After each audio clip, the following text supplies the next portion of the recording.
नमस्कार शेतकरी बांधवांनो, स्वागत आहे आपल्या किसान राज यूट्यूब चॅनलमध्ये। आज आपण महाराष्ट्र राज्यातील काही बाजार समितींमधील कापसाचे बाजारभाव बघणार आहोत। उमरेड असेल, आरवी असेल, हिंगणघाट बाजार समिती असेल, सावनेर बाजार समिती असेल इत्यादी बाजार समितींमधील कापसाचे बाजारभाव आज आपण या ठिकाणी बघणार आहोत। पहिली बाजार समिती आहे आरवी। कापसाची आवक 146 क्विंटल, कमीत कमी बाजारभाव 8,700 तर सर्वाधिक बाजारभाव भेटलेला आहे 9,100 रुपये प्रति क्विंटल।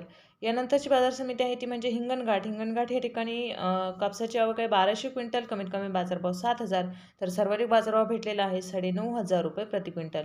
पुढची बाजार समिती आहे ती म्हणजे काटोल। काटोल या ठिकाणी कापसाची आवक आहे 5 क्विंटल, कमीत कमी बाजारभाव 8,000 तर सर्वाधिक बाजारभाव कापसाला भेटलेला आहे 8,900 रुपये प्रति क्विंटल। पुढची बाजार समिती आपण पाहू शकता ती म्हणजे उमरेड। उमरेड या ठिकाणी कापसाची आवक आहे 75 क्विंटल, कमीत कमी बाजारभाव 8,000 तर सर्वाधिक बाजारभाव भेटलेला आहे 9,200 रुपये प्रति क्विंटल। यानंतरची बाजार समिती आहे ती म्हणजे समुद्रपूर। समुद्रपूर या ठिकाणी कापसाची आवक आहे 19 क्विंटल, कमीत कमी बाजारभाव 7,000 तर सर्वाधिक बाजारभाव भेटलेला आहे 9,200 रुपये प्रति क्विंटल।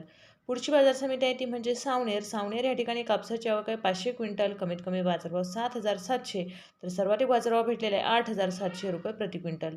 पुढची बाजार समिती आहे अमरावती। अमरावती या ठिकाणी कापसाची आवक आहे 45 क्विंटल, कमीत कमी बाजारभाव 8,900 तर सर्वाधिक बाजारभाव भेटलेला आहे 9,300 रुपये प्रति क्विंटल। धन्यवाद शेतकरी बांधवांनो, चॅनलला सबस्क्राईब करा, व्हिडिओला लाईक करा।